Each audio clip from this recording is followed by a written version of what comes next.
Hello, everyone, and welcome to episode 3 of the Faith, Tech, and Space podcast. A little journey down the road of faith formation, along with a lot of tech and space. It's been an interesting discussion this morning on Twitter as I was prepping to do this recording and do this episode. Seems like since we've reached the end of the second decade of the 2000s, with the end of 2019 coming up in just a few days, there's been a discussion around Y2K because it's the 20th anniversary of the 1999 New Year's Eve, when everybody thought when the year rolled over to 2000 that there was going to be lots of issues with different systems and stuff like that. And in fact, it wasn't just thoughts. There were issues with computer-based systems. I was in the Navy at the time, stationed overseas in Naples, Italy, and we did a tremendous amount of work leading up to Y2K in order to make sure that our systems would be reliable, that they would be available to the fleet, so that people out there on the other end, the ships and the shore stations, would get the voice and data traffic that they needed to get at that time. And of course, it's a very different world back in those days. It wasn't so much internet as it was just simply data delivery, whether it be in the form of voice messages or messages themselves, data, text messages, not SMS, but text-based messaging that we sent out in the Navy. But 20 years since Y2K, and so there's been a bit of a discussion going on Twitter about whether it was real or not. Was it a hoax? Y2K a hoax? There's a lot of people out there that believe the Y2K scare was a hoax, that it was just to sell new hardware, to do force upgrades, force people to pay for upgrades and things of that nature. But Y2K was real.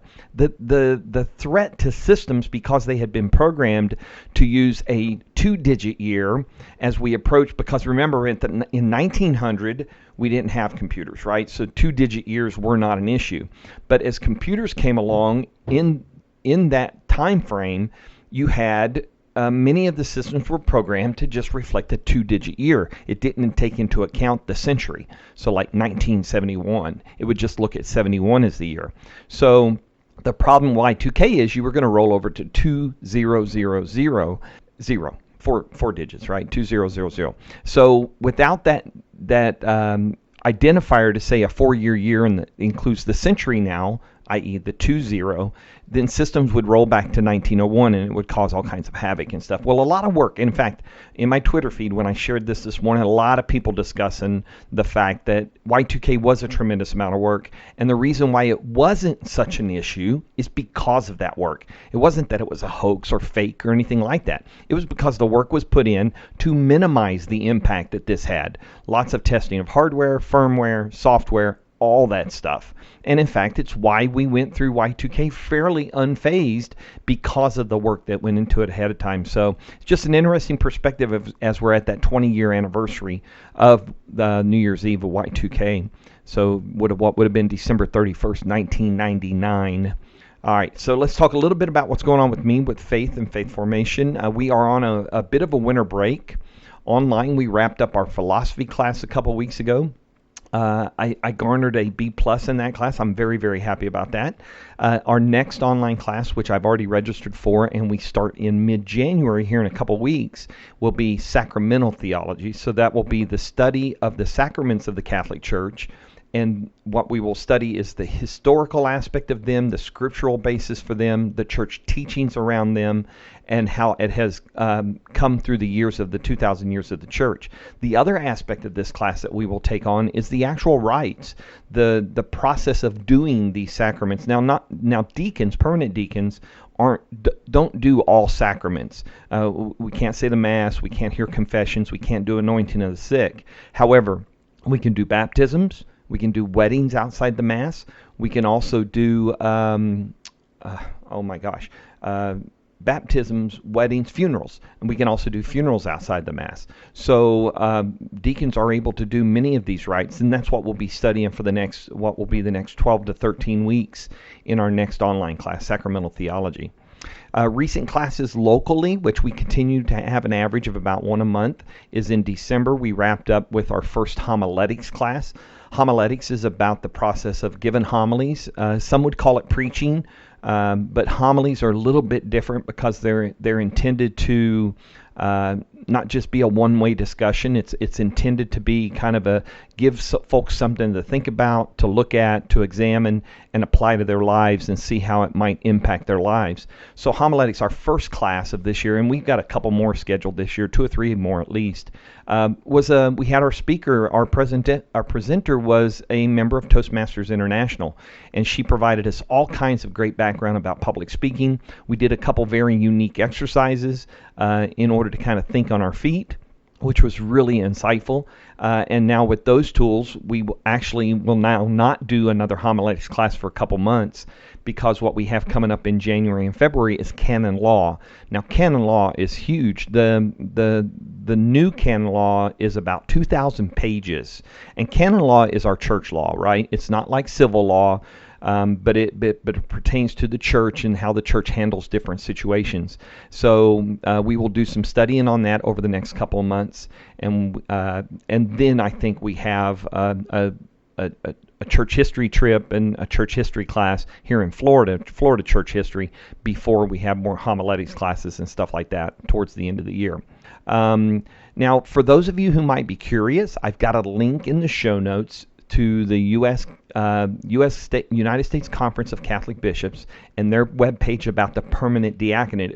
I had a discussion with someone offline who asked me about that role and what a deacon does, and I shared that information with them privately. But this page will give you something to go look at that's right from the United States Conference of Catholic Bishops website that explains the permanent diaconate and the roles that permanent deacons have in the church. And then the other thing I've got links here to on the same website from the USCCB is about Advent, which is now over. Advent ended on Christmas Eve, but Advent is that season, that 4-week season leading up to Christmas, or to what we call the Nativity of the Lord, which is on the 25th of December.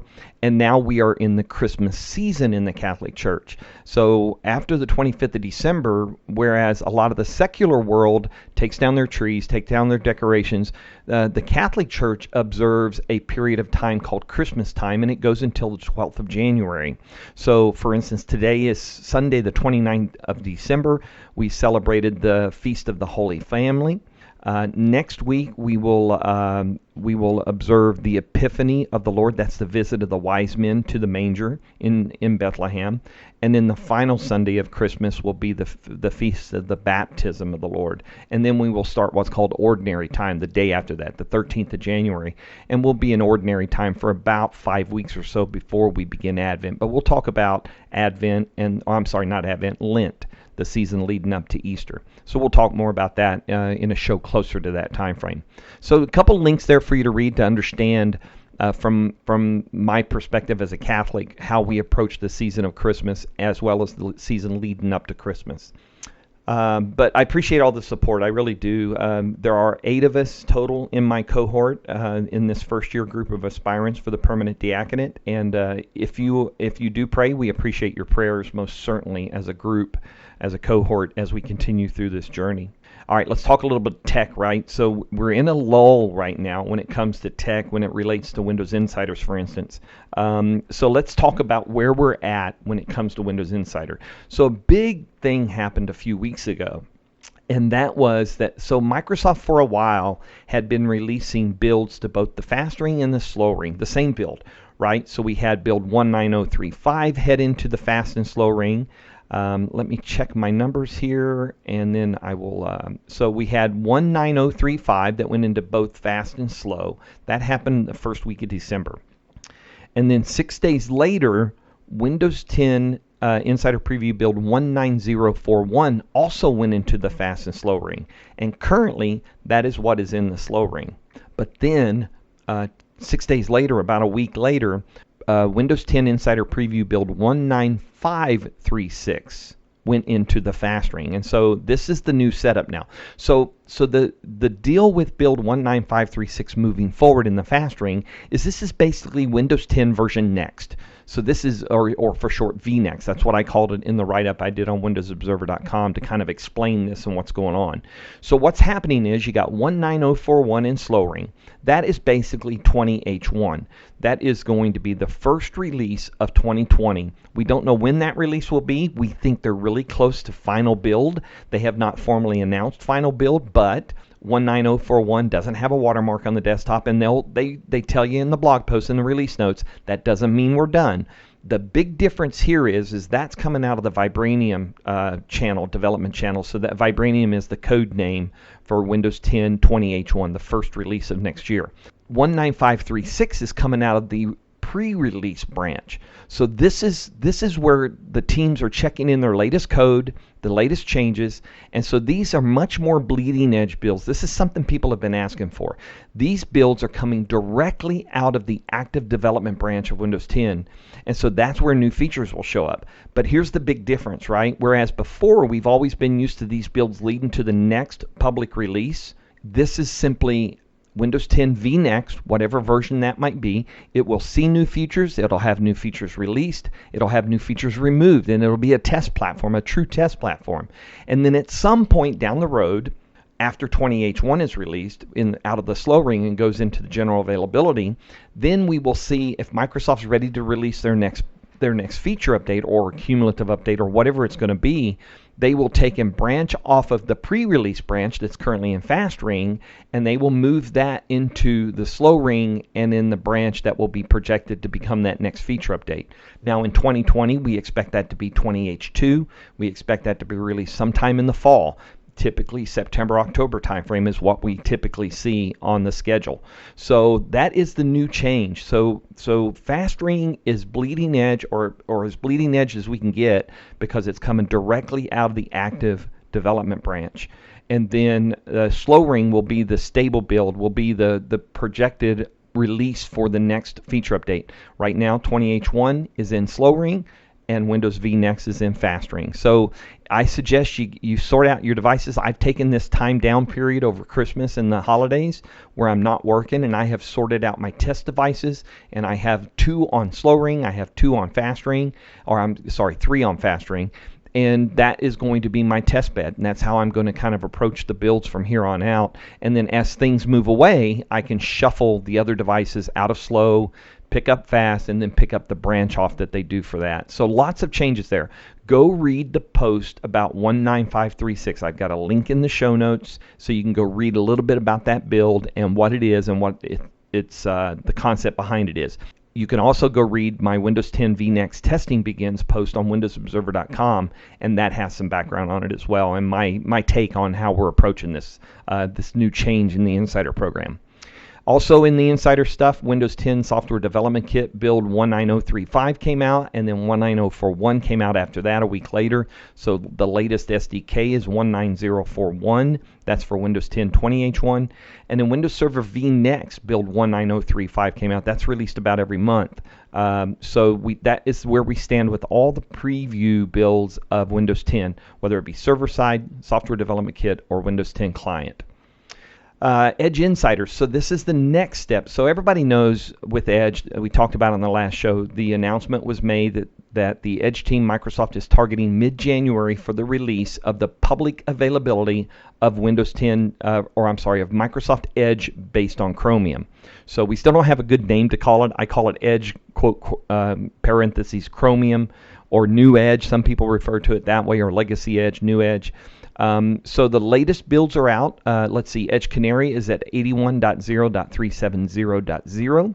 Edge Dev is in the 80 channel, 80.0.361.9, and Edge Beta, which is also the release candidate, is 79.0.309.54. That is the latest build in all 3 development channels. So of course Edge Canary is a daily build, Edge Dev is weekly, Edge Beta is about every 6 weeks, and it is the release candidate. And once they pick the public availability build out of Edge Beta, that will become the stable channel, and it will also be on about a 6-week release cycle. So it'll probably lag Edge Beta along that line. So I've got links here to the latest on the dev channel, which is 361.5. That post is about .5.9 was a small update. And then also the top feedback from mid-December if you want to go take a look at what people are talking about when it comes to the Edge Chromium builds. So two other things that happened. Edge Dev has now been released for ARM64 devices. So if you went out there and bought yourself a Surface Pro X, or you have another ARM-based device, you're definitely going to want to get, and you're using Edge, you're definitely going to want to get Edge Developer Channel, or even the Edge Canary, which has been out on ARM64 for a few weeks, because it is a much better experience on your device instead of using emulation. Some things that are still being worked on. Sync is not fully activated across all the channels. I did notice in my Edge Canary and Edge Dev channels that sync for favorites is turned on. There are still a handful of issues around this. Some people reporting wildly crazy sync issues. I have very minimal sync issues. Every once in a while I might get a duplicate entry. I just delete it and move on. But because of a question I got on Twitter, I wrote a blog post on windowsobserver.com called Battling Favorite Sync in Microsoft Edge Chromium. And it is the process I used several months ago to clean up whatever cache is out there for favorites. And I started with the Edge Legacy, so that's what was codenamed Project Spartan. That's the version of Edge that comes in Windows 10, and then the Edge Chromium. So I take you through a process I used that has resulted in the best experience for me. Your mileage may vary. I don't know if it will work the same way for you, but it might help you sort things out. So you can take a look at that and maybe tackle your favorite sync while we're waiting on favorites and syncing to work better. Now, the other syncing aspects that have not been turned on across any of the development channels in Edge is extensions. I think some of them have what are they calling that new? Collections, and then the history. So your browsing history is still not being synced across devices. So they're still working. I'm guessing pretty hard. I don't think they want to release the public availability stable build of Edge Chromium without having sync on for these things. Now, granted, most of you are, if you're listening to this show, you might be a more advanced user and therefore have more channels. But for your everyday user who's just going to have their Edge Legacy Project Spartan upgraded to Edge Chromium, probably going to be okay because they're not syncing across multiple devices or multiple channels. But it's something to be watched, okay? So it's something we're keeping an eye on. In the operating system world, let's see. So as you might know, the reason why we're seeing all these different changes when it comes to Windows 10 and the Insider program is because the Azure organization took over building Windows Core. So you have Windows UI user experience and that kind of stuff that's run by Joe Belfiore. That is available on. They are outside of the Azure organization, but then you have Azure itself. And they are building the core parts of Windows. So that team is being led by Microsoft Azure Executive Vice President Jason Zander. So when all these changes happened, when Windows was kind of split up, when Terry Myerson departed last year, and it was split into two different sections, like I said, we all kind of wondered what's going on, what's different, how has that changed? Well, Mary Jo Foley has done a really good profile from mid-December, a couple weeks ago, on Jason Zander and how the Azure organization is approaching building Windows 10. And so you get some great insight here about how Microsoft is approaching the development of Windows 10. So check that out. Windows Search Bar, so some other things that are going on with Windows 10. Windows Search Bar, so they've added some more things for answers, and Bing Visual Search has been upgraded.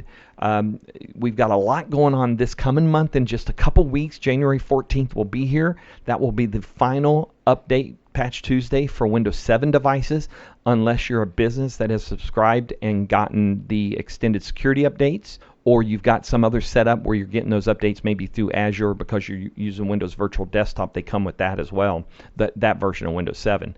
So lots going on there, but it's some great content from Ed Bott talking about how many PCs will still be running Windows 7 in 2020. So he takes a look at that.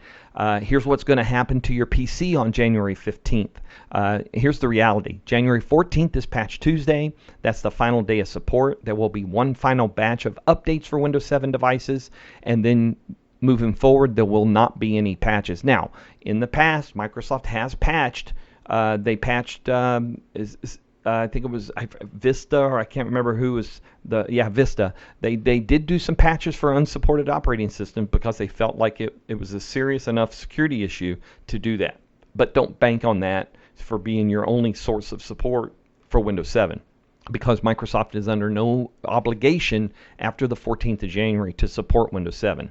So it's time to either get your extended security updates or to move on to Windows 10. And right now, all the reporting indicates that the upgrade from Windows 7 to Windows 10 using your Windows 7 product key still works. And then once you have that digitally assigned and connected to your Microsoft account on a piece of hardware, you have access to it in the future.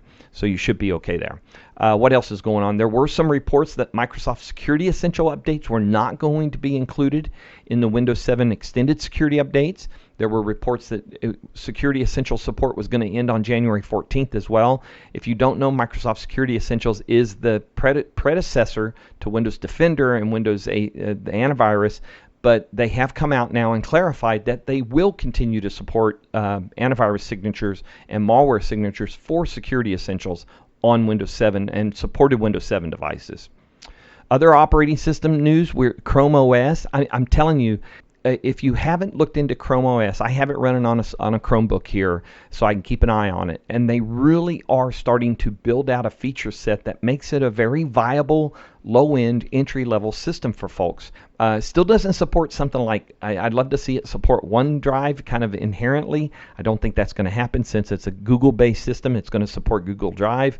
But they are truly adding features that really make a lot of sense to this OS. So if you haven't looked at Chrome OS in a long time, take a look. Facebook is also working on its own operating system. That one I will just say flat out no right up from the start. I don't use Facebook anymore. I use Facebook for Messenger only to keep in touch with family, but we have stopped being active on Facebook for some time. And I guess Facebook still has a WindowsObserver.com page too. Other things that's happened in the last few weeks, the Windows Phone Store shut down. It's gone, no longer available. That's Windows Phone, okay? That's different from Windows 10 Mobile. And then Windows 10 Mobile support has also died off in December as well. So that you are not going to see app updates there anymore. A really good blog post from Microsoft's design team posted up on Medium earlier this month talking about the new icon designs that they've done. They have been working on this for a while. We've been watching those new icons roll out. But John Friedman, who's part of the design team, wrote this Medium blog post called The Icon Kaleidoscope and talks about the redesign of over 100 icons, new colors, materials, finishes, etc., etc., etc. So you can go check this out, and you can even get a sneak peek of the next future Windows logo, Windows 10 logo. Most people in discussing this believes it's a Windows 10X logo. And in fact, if you go back to the October event in New York City, Panos Panay showed off some of the new devices with the Windows 10X on it. Then either Neo or Duo, I get the two confused every once in a while. But one of them had this new logo on there. It's kind of it's the standard kind of 4-pane window at an angle, but it's got different shades in each window pane. What else? Hyper-V, big part of Windows features. So there's a really good blog post here about Hyper-V and how it powers different features in Windows 10, so you can learn a little bit about that ground. I mean, obvious ones are things like Windows Sandbox, the app protection in the browser, and things of that nature. Windows 10 version 1909 and Windows Server version 1909 release information is now public on Microsoft Docs, so you can go check that out for the October 2019 update. On the apps and software front, there was some confusion as Microsoft talked about the upcoming release of Edge Chromium, and they talked about that it would basically hide Edge Legacy. That created a little bit of concern for some folks that want to be able to have both, or maybe have a transition period. And in fact, they do come out later and talk about how you can use both and access both during that time frame. So I've got a link to a blog post on that. They did announce the draft security baseline for Microsoft Edge version 79. Version 79, remember the version numbers, that is the beta channel, and that is expected to be the stable channel as well because beta channel is release candidate, and it's version 79.0. whatever it is, and that will also be the stable channel initial release as well. So the baseline, the security baseline, is for all of you IT administrators out there in order to configure Edge Chromium for your network and make sure you've got good security, good baseline of security for it. And of course, it's just a baseline, so you can add to or take away from that as you choose. Microsoft's getting ready to roll out the new Edge, and the way they're going to do it is via Windows Update. It won't be... So what will happen is it will be presented in Windows Update, and if they do it the smart way, they'll present it as an optional update initially and not force people to upgrade their Edge Legacy or Project Spartan that came with Windows 10. So the smart move here would be to present it as an optional update like they do with other optional updates in Windows Update and let you click on it and choose to download and upgrade yourself.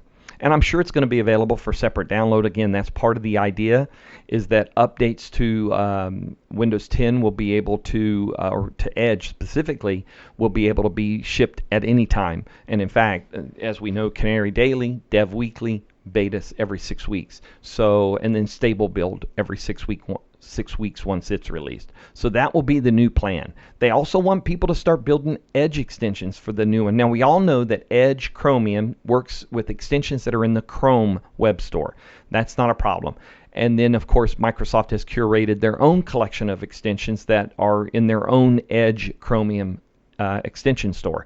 So if you want to get started with building your own extensions or upgrading your current extensions, there's ways to do it. It's a fairly straightforward process, and Microsoft has now opened up the floodgates and said to everyone who does extensions, come on down, build them, let's get them ready because we're coming up to release. So I fully expect that Microsoft will have an extensive collection of extensions. Right now, the extensions in the Microsoft Store on Windows 10 are all tied to Edge Legacy. What I expect to happen here is that they should put in, right now the Edge Chromium extensions are all listed on a web page. What I would expect to happen is that may become a channel or a tab in the Microsoft Store on Windows 10 so that you can update those and get those automatic through the store process. Collections, getting started with collections here in Microsoft Edge. Improved tracking prevention in Microsoft Edge, and then Microsoft Edge is also gaining new progressive web application features like title bars that are color coded to the primary color on the web page. So lots of work going on in Edge, lots of content to read up about Edge. So if you're tracking on that, go read those stories because it will give you a great amount of insight into how they're approaching the general availability of Edge Chromium and how it will become the new norm for Windows 10. And of course other systems too, right? It's going to be on supported Windows 7, Windows 8.1, Linux version coming, and of course it's on Mac. All right, Android users, Your Phone. So the Your Phone, Windows 10 Your Phone app can now can do calls on PC on any Android device. So that was in testing for a while, but that's a big update. Your Phone app now supports PIN input. So if you're on a device with a touchscreen or a PIN that you can do input on, you can now do input to your phone to the app on your desktop through that or to your phone through that tablet or through that interface using the PIN and stuff like that. So that's a big deal. It's the end of the decade, like I mentioned, so there's a lot of kind of look back stuff going on, and I haven't published I haven't brought in a bunch of those links here, but there is a look back at the top app and games of the decade, and that was written by App Annie. If you're not familiar with App Annie, she can look at different stuff on iOS, Android, and different places like that, and so it's a great website to kind of pick up some understanding and background. Just to give you an idea, the top 5 apps worldwide from 2010 to 2019 for all-time downloads: Facebook number 1, Facebook Messenger number 2, WhatsApp Messenger number 3, Instagram number 4, and then Snapchat. So 1, 2, 3, 4 of those top 5 are all from Facebook. And then it follows up the second half of the top 10 is Skype, TikTok, UC Browser, YouTube, and then Twitter. So if you want to go read more into those numbers and things like that, you can click on the link for that one in the show notes page. Apollo 11 mission augmented reality project samples are now available on the Unreal Engine Marketplace. This is some cool Apollo 11 stuff. You may remember Microsoft, I think it was a build this year that had a demo that kind of went south, but they got it back online afterwards. But it lets you kind of look at the Saturn V rocket and the launch and how the stuff works. This is some of those augmented reality project samples are now available on the Unreal Engine Marketplace. So if you're using one of those devices, you can check out those 3D augmented reality images. Microsoft, a lot of confusion as we're coming to the end of support for Windows 10 Mobile, and about the Office UWP apps because they were primarily for mobile devices, especially on the phones and Windows 10 Mobile. Well, they initially said they weren't going to be supported anymore come in January 2021, and have since come out and said, yes, we will continue to support the Office UWP apps on Windows 10 tablets in 2021. I actually use those on this device. I'm on my Podcaster, and I actually use Word Mobile, Excel Mobile, PowerPoint Mobile on this desktop machine. So they are still supported. They're still in the store. I don't know how easy the listings are to find, but they're in my library history, and you can install them. I don't do a whole lot of work on this podcasting machine except for recording the podcast, and so it has the tools on it I need for that, run on Windows 10. But having access to things that will open documents and things of that nature is real handy. So if you have a tablet and you're running the Office UWP apps, you're still going to be supported beyond January 2021. Microsoft Teams, they released the Linux client a couple weeks ago. So I know one of my coworkers who is pure Linux beyond her work laptop of Windows 10 is now using Microsoft Teams on the actual Linux app that's available for that. I need to pull out my Linux device. I'm running Linux Mint on the first Spectre X360 from HP that's like 4 years old now, but it's a great Linux device, and I need to pull it out and install the Microsoft Teams app and see how that works. Moving on in to talk about a few services and stuff like that. Wunderlist is officially being shut down. If you remember, Microsoft acquired Wunderlist a couple years ago. Since then, To Do has replaced Wunderlist. It's not quite feature parity yet, but it's really close, and I think that's where they're moving to.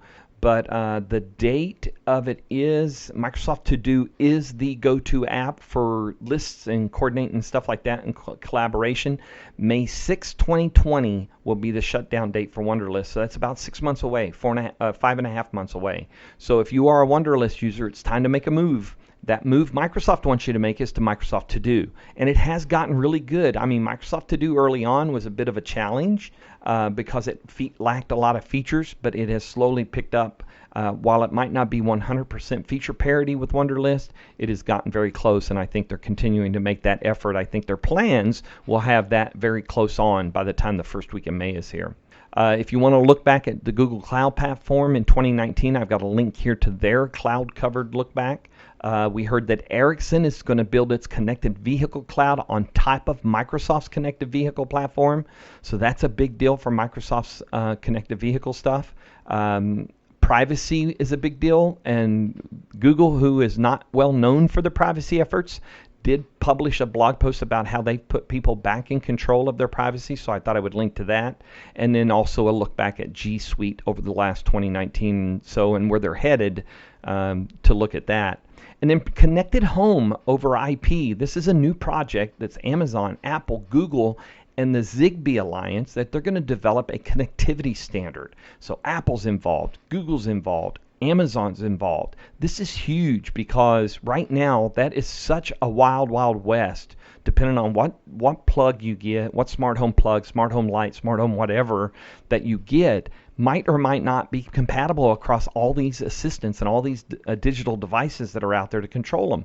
So the idea behind this new project is to create a standard that will be used across the board, and now you'll have freedom of choice, but you'll be able to do the control that you need and not be tied to something. This is significant for Apple because for Apple, that's their I forget what Apple calls their smart home what they call their smart home devices. Hang on a minute. Let me look here.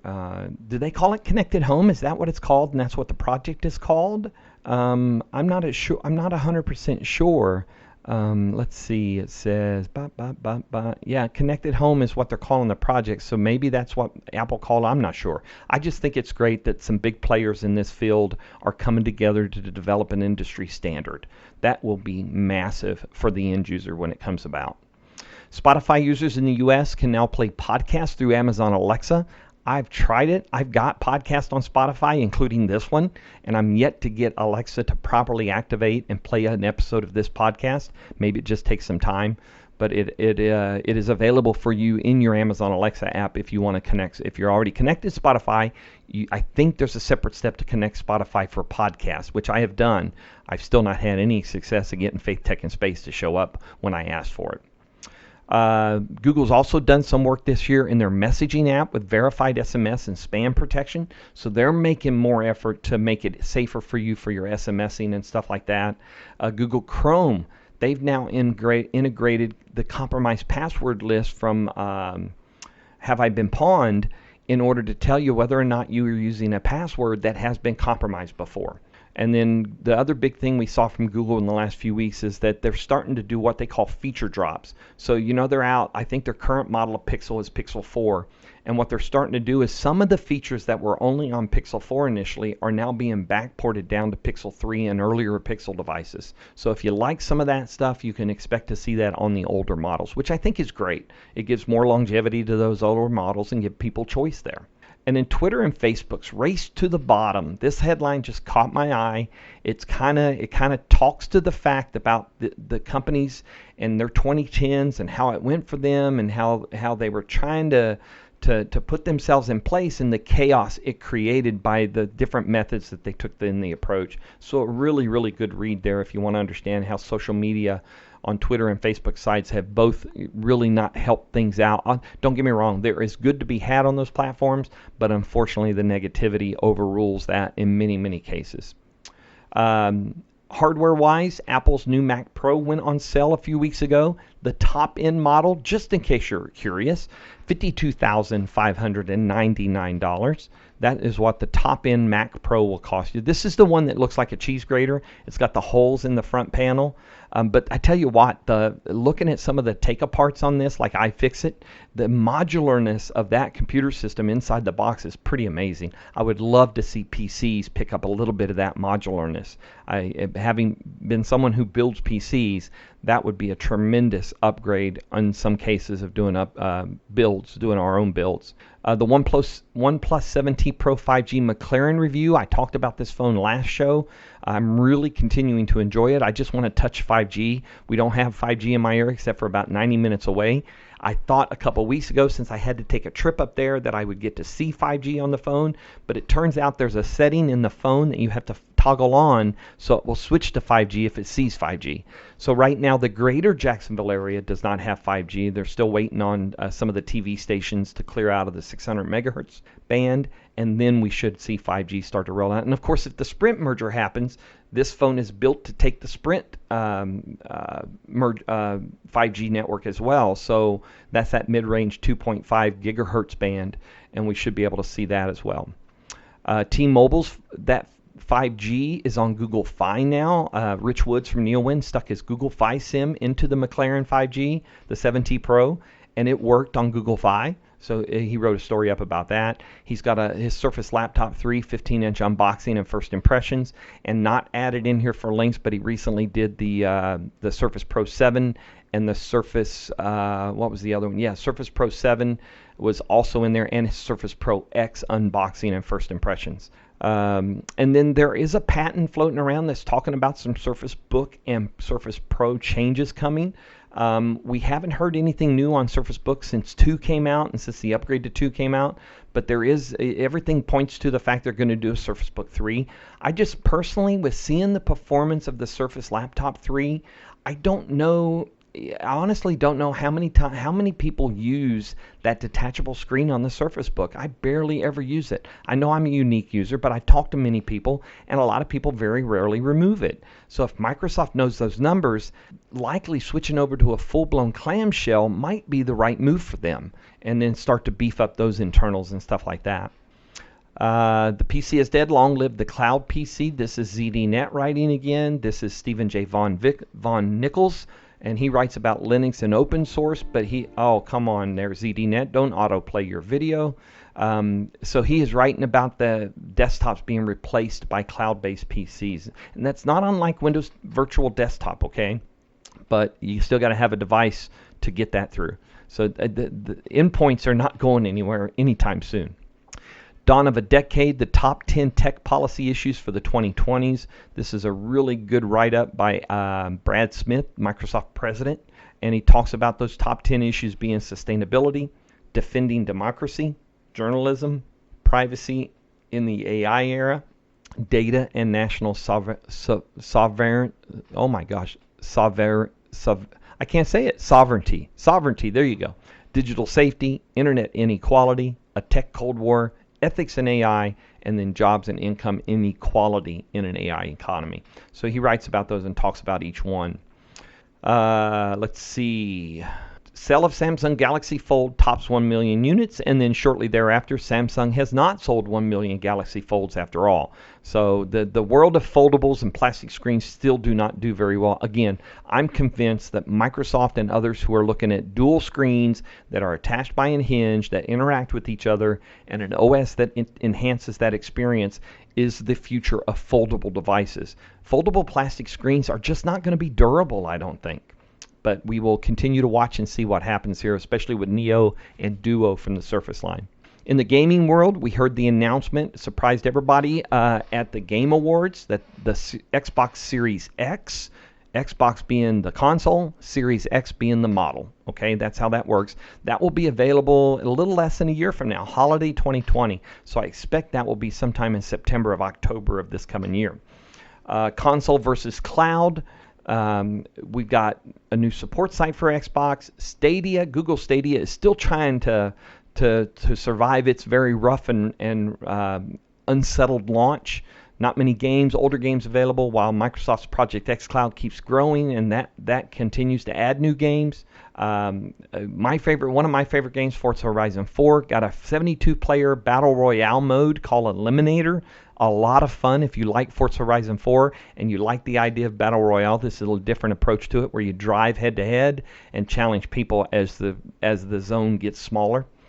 You start with 72 players. That's right. Halo fans, new and old. Master Chief Collection landed on PC. It has made Steam's top 12 of the year. It has just taken off. Halo Reach on PC has just been a terrific success. Microsoft Minecraft crossplay has come to PlayStation 4, or is coming to PlayStation 4. And then for my old Commodore 64 self, the full-size Commodore 64 hardware is launching soon, they say. I'm watching, I'm waiting. That was my first real quote-unquote computer. I learned a lot on Commodore 64, basic-wise, and programming, and typing in page after page of code to get a game from a print magazine. Lots of fun to be had there. But the big news is the Xbox Series X announcement, I think, when it comes to gaming, because that was Project Scarlet. What we knew as Project Scarlet. No, I'm thinking of something else. Yeah, Project Scarlet, right? Yeah, I'm pretty sure that. Oh my gosh, now I'm doubting myself. It was. Let me see. Xbox Series X. I thought it was Project Scarlet, but I thought Project Scarlet also came out. Now I'm not sure. Hang on a minute. I am going to check something. Okay, yeah, I was right. Project Scarlet. And that is Xbox Series X. So this will be out next year. It is a new shape, so it stands up, and there's been a lot of memes about the shape and look of it. We haven't seen a physical device. We've just seen renders. But it should be interesting to see this finalize its development. And the juice it's going to bring into the gaming experience is just going to be something else. Now, on my own Xbox experience and journey, I recently upgraded to Xbox One X. Now, I haven't been public about this because I did it just before Thanksgiving, and it replaced my Xbox One S, which ended up being gifted to my daughter's family so that they can use that to replace their Xbox 360 that they got a few years ago from us. But the Xbox One X is a tremendous upgrade. So the reason I went Xbox One initially was kind of, I went late in the game. And then Xbox One S was the upgrade that gave me HDR once I had an HDR 4K capable TV. But again, Xbox One S does HDR, not 4K. And now the Xbox One X not only brings more power and more performance, and the Xbox One X enhanced aspect of things, but it's 4K. And so all of my favorite games like Forza Horizon 4, Madden, and others like that got those enhanced graphics and stuff, and it is just unreal, that experience, that look, and that the way it performs. I mean, you can turn off your Xbox One X, and bring it up, and you don't have to restart a game from scratch because it's still preserved in RAM, I guess, in some kind of RAM or a quick startup box or container that gives you back right into the game immediately almost. So you don't have to go through the startup. And startup and transitions and moving from screen to screen and from phase to phase of these different games is much faster because of the performance levels on the device. So it's been a really good experience, and I'm enjoying that. So I will be on Xbox One X for a while. This is the way I approach things.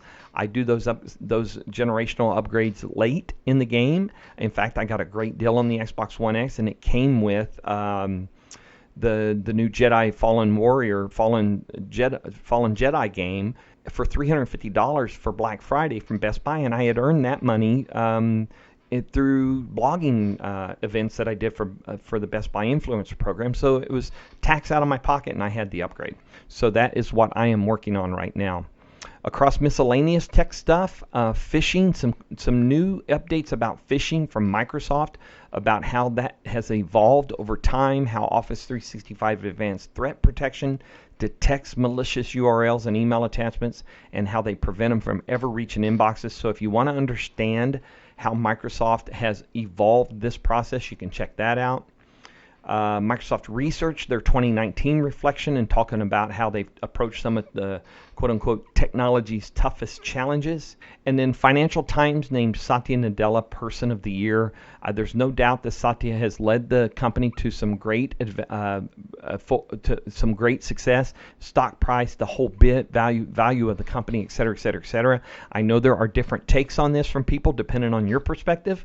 Many consumers, enthusiasts especially, feel like Microsoft has abandoned the consumer, whereas they seem to focus everything on Azure and business. But they are in business to do business and need to do business. And so the changes that he has made, or that he has carried on from his predecessor, Steve Ballmer, have proven to be successful to the company overall. Otherwise, investors would not be, the stock would not be so valuable. So they're doing good stuff. All right, the end of tech. Let's talk a little bit of space tech stuff, okay? So the space station had a couple of U.S. and Russian cargo ships arrive. So they got new gear, new medical, new science from those. SpaceX has got an abort test launch update. So they have determined that January 11th, that SpaceX's in-flight abort test will be no earlier than January 11th, 2020. And this will happen from Kennedy Space Center from Launch Pad 39A, which is the one SpaceX has leased from NASA. That's the old shuttle and Apollo launch pad. So this in-flight abort test is I think the last step that they really have to do to demonstrate that they have the capability of keeping the crew safe during an in-launch abort. So that will happen. They've done the static fire stuff. They've done the parachute test. They've done all this. And they did have a successful orbital flight test, remember, where they went up and docked with the ISS and was able to complete their launch and landing and all those kind of things. So that's where SpaceX is at. That's the next thing for SpaceX, is launching that in-flight abort test. And then on the Boeing side, so Boeing did attempt their orbital flight test launch. They did launch. However, there was an issue during launch where they picked up the mission elapsed timer from the wrong time. I guess they get that from the booster of the Falcon 9, but they did not blame SpaceX for the error. It was Boeing took on that error. The clock was off by like 11 hours. So at a time when the capsule should have been firing to do its orbital insertion burn, because they're using a new profile when it comes. Boeing and United Launch Alliance is using a much flatter launch profile to have less G's for in case they have to recover, the astronauts need to abort, and it will be less G's for them to have to deal with, as opposed to, say, the old school or the SpaceX launch arc that they use, or the shuttle launch arc to go to station, has a much more vertical angle and therefore more G's. So they did the launch with the new launch trajectory, and then what's supposed to happen shortly after the capsule is separated from the second stage of the SpaceX Falcon 9, it's supposed to do an orbital insertion burn. Well, what happened was, because the mission elapsed timer was off by 11 hours, the capsule didn't think it was time for that. So it didn't do the burn, but the reaction control system that helps control the spacecraft on that burn, the alignment, went off and it used up a bunch of fuel. So by the time they got things under control, there was a TDRS, the data and relay satellite network. There was a TDRS black hole where they kind of didn't have any connectivity to manually order the burn. It was too late. So at that point, once they evaluated things, they realized they didn't have enough fuel to do the space station, and so they had to abort that part of the mission. But they were able to check off many, many other aspects of the orbital flight test, including a successful recovery of the spacecraft at the White Sands Missile Range in Utah. So lots of things accomplished short of the rendezvous with the International Space Station. So there's a lot of discussion going on about why that happened. They're doing the work to fix it and sort it out. I've got links to the NASA statement on the orbital flight test by Boeing, and then I've got the end of this was the end of the Starliner flight test, and here's what we were able to accomplish. So you can take a look at that stuff and understand what they're doing and what's going on with that. On the NASA front specifically, they recently had a social media event called Artemis Day, where they showed off the core Space Launch System, SLS core, 4-engine core, that is going to launch the first Artemis spacecraft into space. Then they also published a new ebook that revealed insights of Earth as seen from the night sky, from space. And two other things that are going to happen I thought was interesting. One was the Apollo Flight Controller 101, so you can understand all those consoles that were controlled by Apollo. We're in the midst of the 50th anniversary of Apollo, so NASA is publishing a lot of information related to the Apollo era. And then the final one is astronaut Christina Cook just made history. In fact, I think it's today she has surpassed Peggy Whitson for the longest single space flight by a woman, 288 days or so, I think, or maybe 300. But she's still got 2 more months on orbit. This is her first space flight, and so she's become the longest ever woman in space in a single space flight. But by the time she leaves in a couple months, she will have accumulated more space time than either any woman or any astronaut. So she's up there making history every day now. And then closing out some things, I wanted to tell you that scams are a big deal. I mentioned scams and phishing earlier in the show. Microsoft actually has a form that if you get one of those tech support phone call scams, you can actually go to that form on Microsoft's website and report it. Give them the number, give them as much detail as you can, and they will tackle that and approach trying to shut that down. Unfortunately, it's kind of like playing whack-a-mole, so it's hard to beat it all down. But every little bit will help, and it will stop it from happening to somebody else. And then the other thing is a lot of early on in the days of security on the internet, a lot of discussion was had around looking for the lock on your toolbar, right? The lock on your toolbar, that green lock, was always indicated to be the safe way, right? That's safe browsing, that's secure connection between you and the endpoint. But there is a level of a trust factor with that lock that has to come into play. So you could still have a lock in your toolbar, or that lock, but it might not be a safe site on the other end. More and more spammers and phishers and stuff like that are using HTTPS to give this false sense of security, to get a real security certification, but it's for a fraudulent site. So you have to pay attention to other things. And this article from Dark Reading from Curtis Franklin Jr. Has great insight about how they're using that and how you can better protect yourself when it comes to being safe on the web. Okay, that's the end of episode 3. I want to close out and just wish everybody the happiest of New Year's and continued Merry Christmas during this Christmas season. 2020 holds a lot to happen, a lot to kind of see and do. Be safe as you celebrate these final days of the holiday and the Christmas season and New Year's here in a few days. And we will see you next month with a new episode of Faith, Tech, and Space. And this podcast is it's a journey along the faith formation, looking at a little bit of tech and space along the way. So until next time, blessings, everybody.